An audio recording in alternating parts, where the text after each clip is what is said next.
It was midnight, and I was getting bored in the subway outlet where I was working for the past week. This outlet used to be open for 24 hours, and there used to be a few customers around this time around, but tonight it was empty, and there were no customers in sight at all. So I decided to walk around. So I closed the outlet doors and put up a signboard saying, "On a break for 10 minutes. After putting that up, I went out and started to walk around the area. As I was walking past an abandoned hospital building, I noticed 3 vans parked in a row outside. It felt a bit weird, but I still walked past it. As I was walking away from the vans, I could not control my curious mind, and I decided to take a look around. I went near the van and tried to peek inside through the glass window. It was made from black glass, so I could not see a thing, but I could hear muffled sounds coming from inside. It felt like someone was trapped in there, and no, not someone, but it seemed like there was more than one person. I looked around each van, and the same noises were coming out from each of them. I tried to open the gate, but that was when I heard footsteps coming. I hid near a bench and saw around 6 or 7 men coming out from the abandoned building. 2 of them were carrying the bodies of a guy and a girl around my age. Their bodies were tied, and they seemed either dead or unconscious. I could not figure out the case. That was when I felt one of them looking in the direction of the bench I was hiding behind and started to walk forward. But then, another man called him out, and he got distracted. I took the chance and started to run towards the outlet, and as I was entering, a man was coming out from there looking all freaked out. As he saw me, his pale face went even paler, and he started running off while screaming as if he had seen a ghost instead of me. I was too terrified from the fact that I had just witnessed a kidnapping to start getting bothered by a random guy getting scared at the sight of me. I went inside and stood near the counter while thinking of the scene that I had just witnessed, and as I was trembling by imagining all sorts of stuff, I saw those vans passing through the subway outlet. There was some sort of liquid dripping through all of them, and then, all of a sudden, vans' doors opened, and something was thrown out from one of them. I hesitantly walked out of the counter and then walked out of the outlet to check the scene out. I know what you guys must be thinking. Despite being terrified, it was quite bold of me. I would not say bold, but I was quite curious to find out what was going on over there. I saw blood all over the road where the vans passed by, and as I went to check out what they threw away, I noticed it was someone's hand.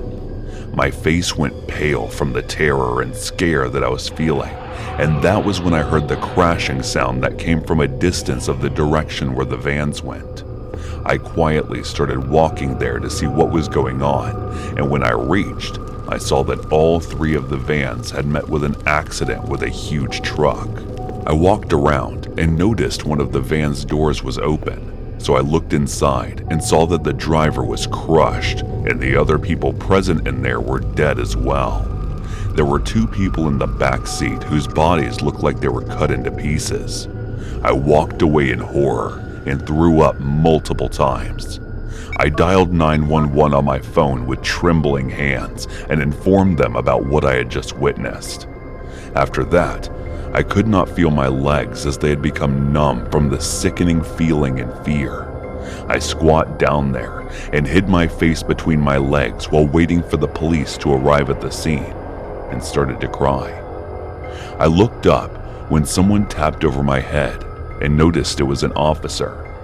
He looked annoyed while asking me, "Where are the vans and where's the truck? What accident did you witness that we cannot see?"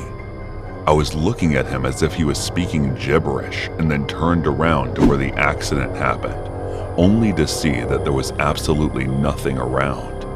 I started to panic and told them about everything from the abandoned hospital to the accident, and his response through that surprised me even more.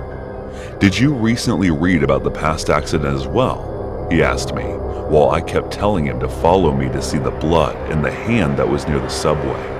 But instead of following me, he said to his fellow officer, "It's been the 3rd same report this month. What is happening with the people these days? Can't they handle a little old news?" After saying that, They left. While I kept looking at them in a daze, I immediately ran back and was shocked to see that there was absolutely nothing on the road. As I was walking back to the subway outlet, I could not stop thinking about the weird things that had been happening since the day I started working in this outlet. I was starting to think that I was going mad. The next day, I asked around about the incident and found out that this accident happened a year ago when some people had kidnapped 3 teenagers and were doing some nasty shit with them. But miraculously, they all died in an accident altogether, as if someone purposefully killed them to punish them. After that, I was working all disturbed. The man got scared at my site last night and came looking all pale and nervous. He looked at me with a weird and scared look on his face, and then came closer. He gave me a description of a man and asked if that man worked there. I denied it, because I had never seen someone like that working there. His face went even paler as I confirmed the guy not working there. That was when it clicked what may have happened. I had heard about weird incidents happening around this area, but never believed it. But today, I could not deny them since 2 incidents had happened on the same night. I left the town the very next day, went to my hometown, and decided to never return to this cursed place. Hey guys, thanks so much for all the support. If you haven't subscribed to the channel yet, please feel free to do so. You know what bombshell is, right? Yes, you guessed correctly. It's an incredibly attractive woman with all her curves in the right places. That ideal hourglass figure that men love so much with the sex appeal. My friend Gabrielle was just that, and she had all of these qualities in her. The 2 of us worked in a bar and did pole dancing for the customers, but one night something happened that changed my entire course of life. Fine, Katie, we won't be talking about that, but promise me it won't happen again. She finally broke the silence as we finished our performance. What won't happen again? I asked in confusion. I could sense from this morning that she was releasing cold vibes, that's why I was silent. But when she didn't approach me either, I figured something was wrong. Katie, you walked into my room while I was making love last night with my boyfriend. Her tone was scary, almost as if she was about to shout. Okay, sorry about that, but I don't remember it. What's the big deal? I was even more confused because there were other times I'd walked in as well, but she never minded. She loved public displays of affection, but if her sense of shame was finally awakened, then it was a good thing. Katie, you walked in naked. I burst out the water that I just sipped from the bottle, spilling it all over me and the table. Naked? I asked while coughing. There was no way I could have ever done something as shameless as that, and I wasn't like Gabrielle. She nodded her head in response, but I still did not believe her, so I denied doing that. You most certainly did. You can ask Alfred, because he took a pretty good look at that little heart tattoo on your back, she said while gritting her teeth, which made me feel guilty, even though I did not remember it. I'm sorry, Gabrielle, I had no idea how it happened, but I promise it won't ever again, I said apologetically, and in response she gave me a bad look. But then she told me she would only let it slide this one time. I was relieved to hear that, and I wasn't letting this happen again, but still, I was surprised to know how it happened without me remembering it. Was I sleepwalking? The rest of the night I tried to avoid her gaze and focus on my pole dancing. 2 hours before we were to finish our shifts, I saw Alfred walking inside the bar. The moment his eyes met mine, I lowered my gaze, but I was sure that I saw a weird shine in his smile when he saw me. He walked to the nearest table to the pole, took a chair, and started watching us. I didn't have to look in his direction to figure out that he was giving me weird stares. Well, someone has attracted the attention of an unwanted admirer. It was Natalie, and I knew why she gave that remark.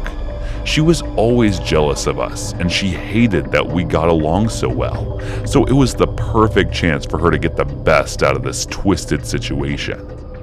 I looked over at Gabrielle's face, and she was looking bitterly at Alfred, which he seemed to notice. He gave a smile to her, but she turned her face away. I was hating this turn of events because it was the first time in 8 months that we were avoiding each other, which made me sense damage in our friendship, even though I could see the jealousy in her. But that time, I had no idea that jealousy could drive an act of violence. It was around the time Gabrielle finished her performance, and I still had one more left, when she went directly to Alfred's seat and asked him to come with her. As I was dancing, I saw them leaving and going back to the bar. I thought it was good. Maybe she'll give him an earful, and then after a heated fight, they would make up. But I couldn't help but feel a little weary about the situation. So thinking of it as guilty, I tried to ignore it and started focusing on my dancing. After I was finished with work, I was called in a corner by the manager. "Can you please have a look backside?" I would have myself, but I'm really busy. I think someone was fighting, and I don't want my customers to run off because of that, he said in a hushed tone, and I nodded. I went back, only to find no one was there, and that was when I heard muffled sounds coming from the storeroom. When I went to check, and when I did, I almost fell backward from the shock. Alfred had put one hand over Gabrielle's mouth and the other one to her neck, trying to strangle her and whispering something in her ears. Her eyes had started to go backward, and I panicked because I had to do something. I couldn't just let him kill her. I saw the spare broken pole in the corner, so I picked it up and hit his head with that. He fell, and I rushed toward Gabrielle, who was trying to catch her breath. I guess I did not hit him hard enough, because he got up and lunged towards us, but Gabrielle acted quickly and stabbed him through the broken end of the pole. There was nothing I could do in this situation except stand there, frozen, terrified, and stunned. The moment she realized what she had done, she came near and started tearing up my clothes. I looked at her in confusion, too terrified to speak. But then she wore a glove and grabbed Alfred's arm and scratched me with his nails. "What? Don't look at me like this. I'm doing this to cover up what happened here. He tried to molest you and kill me since I have the strangling marks to prove it. So we acted in self-defense and he ended up dead." After that, we went outside the store looking all messed up and ran to the director crying. We explained our story to him while crying. Then he called 911. And we repeated the same story to the cops. By the way, what was he whispering in your ear? As I asked this, her expression changed. He said, as I quote, "You may look it, but the blonde one is the real bombshell," she said in a bittersweet tone as we were driven to the police station for our statements. Phoenix Luna grew up in Tokyo's Tochigi Prefecture. He had a difficult upbringing and at one point was forced to live in a youth institution when his father abandoned his family and his mother could not afford to raise him. After graduating middle school, he gained work in the construction industry, but after a few years quit due to personal issues and ended up homeless on the streets of Tokyo. At just 20 years old, he was penniless and impoverished. But being young and good-looking, he managed to find work as a bar host at a joint called Fusion by Youth. For those that don't know, Tokyo's Kabukicho district is home to a number of bars and clubs known as Hatsuto Karubu. These are places where female customers pay for male company, who are known as bar hosts. Male hosts pour drinks for their clients and will often engage in flirtatious conversations. These conversations are generally lighthearted, and hosts tend to have a variety of entertainment skills, ranging from simple magic tricks to the ability to tell engaging stories. A host's age usually ranges from 18 to 27, and they will often take a stage name, usually taken from a favorite manga, film, or historical figure that describes their character or persona, hence why the young man in question is known here as Phoenix Luna, and not by his birth name, which he has kept a closely guarded secret. Men who become hosts are often those who either cannot find a white-collar job or are enticed by the prospect of high earnings through commission. It was these prospects that attracted Luna to the hosting scene, and the job saved him from a life of homelessness and destitution. but it was through his work as a bar host that Luna met a person that would change his life forever, a 21-year-old woman named Yuka Takaoka. Yuka was employed as the manager of a so-called girls' bar, the female equivalent of the kind of place Luna worked at. She worked long hours and found it very difficult to meet men she was actually attracted to, and found herself frequenting host bars since they revolved around a concept she understood all too well. This was how she met Luna, and upon meeting him in October of 2018, she was instantly smitten. Over the next 7 months, she cultivated a kind of relationship with him and became one of his regular customers. Luna made her feel special, often telling her that he liked her and that he wished to be with her. Hosts are generally forbidden from socializing with their clients outside of working hours, but Luna made an exception for Yuka.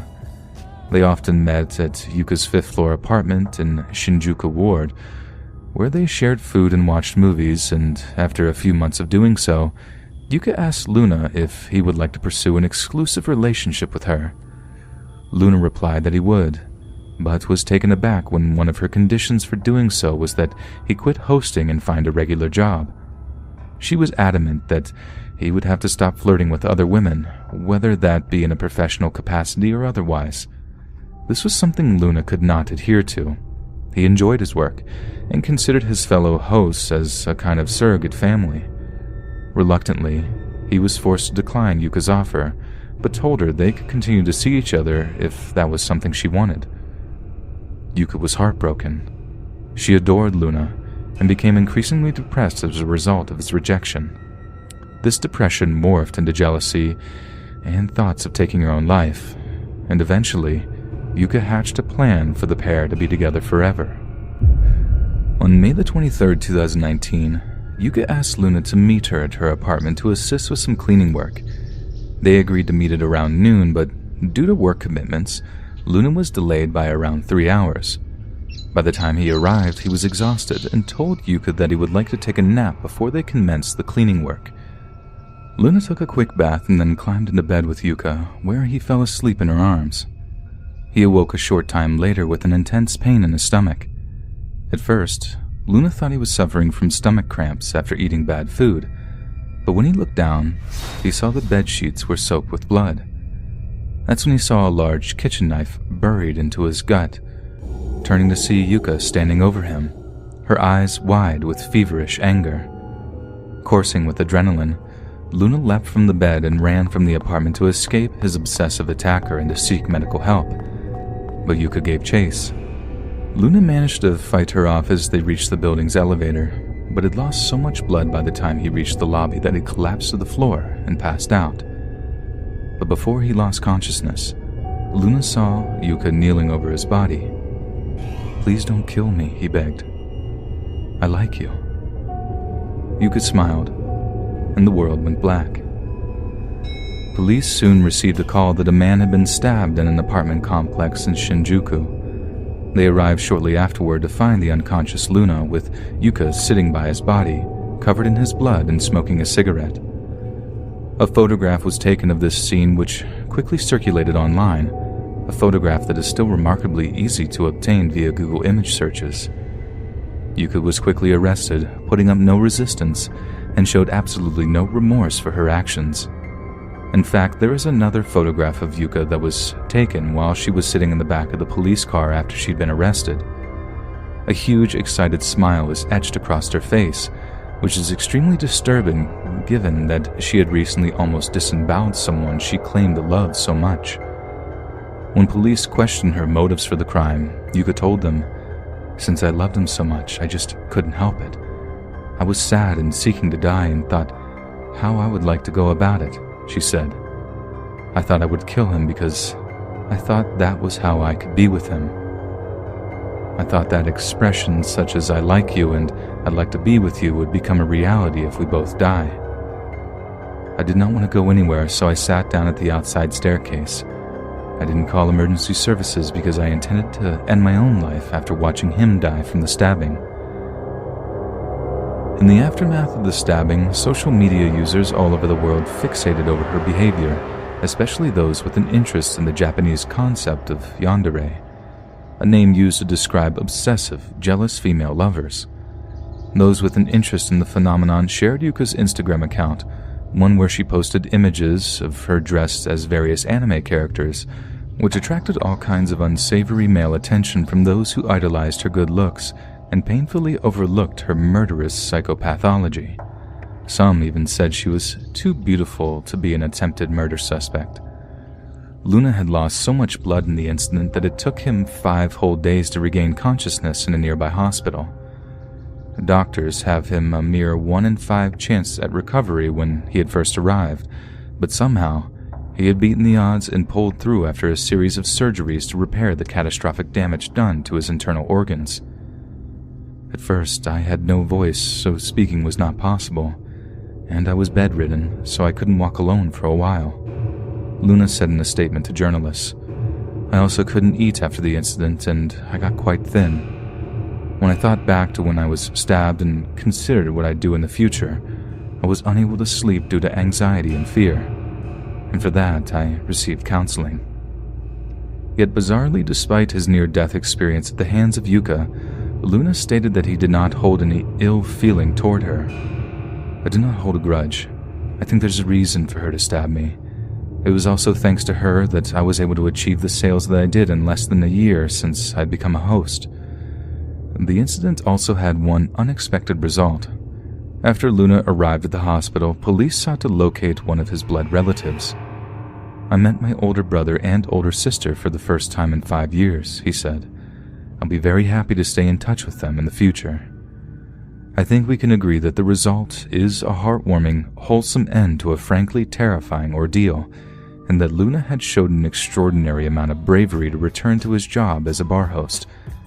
But surely, it is only a matter of time before another girl develops an obsession with him, and we can only hope that it doesn't end in the same terrifying, bloody way.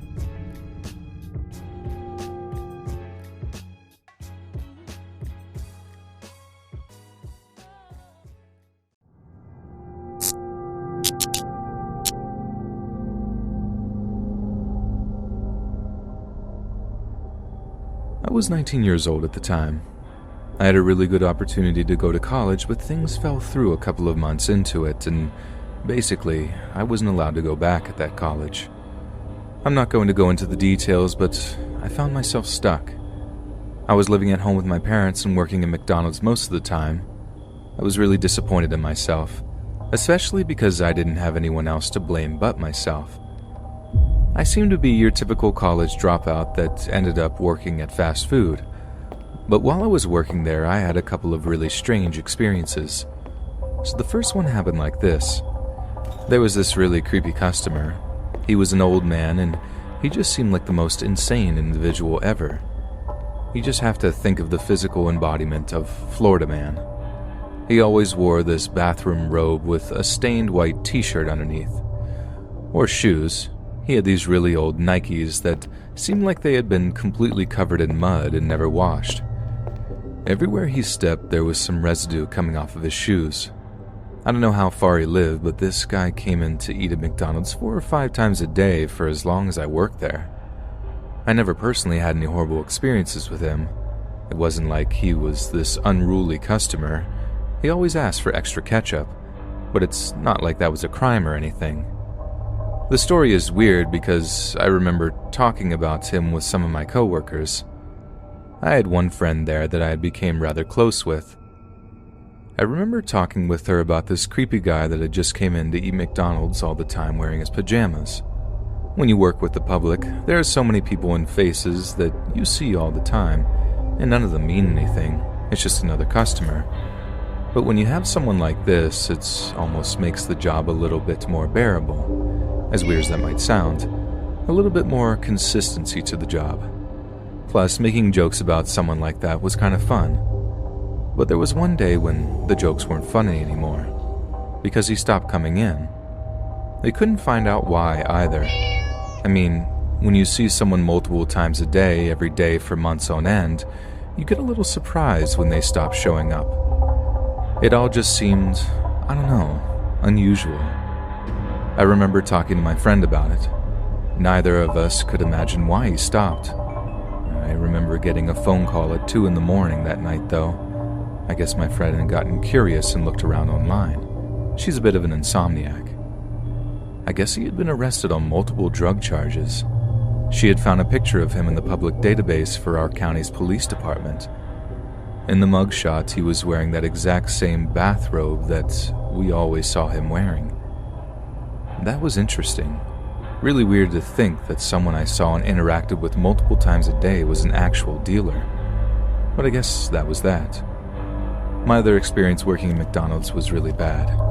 Not going to lie to you, it really freaks me out and really made me question humanity. So it happened like this, right? I was working the graveyard shift. It must have been around 12 a.m. and we didn't have any customers. We already cleaned all the machines as much as we could, and there really wasn't anything to do. We lived in a smaller community, so there weren't too many people coming in to eat at such a late hour.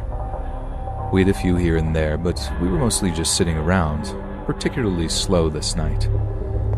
I remember going over to check the garbage cans for the other side of the store. Occasionally, we would forget to empty that garbage pail. It was directly behind a booth and out of sight from the area we normally worked in.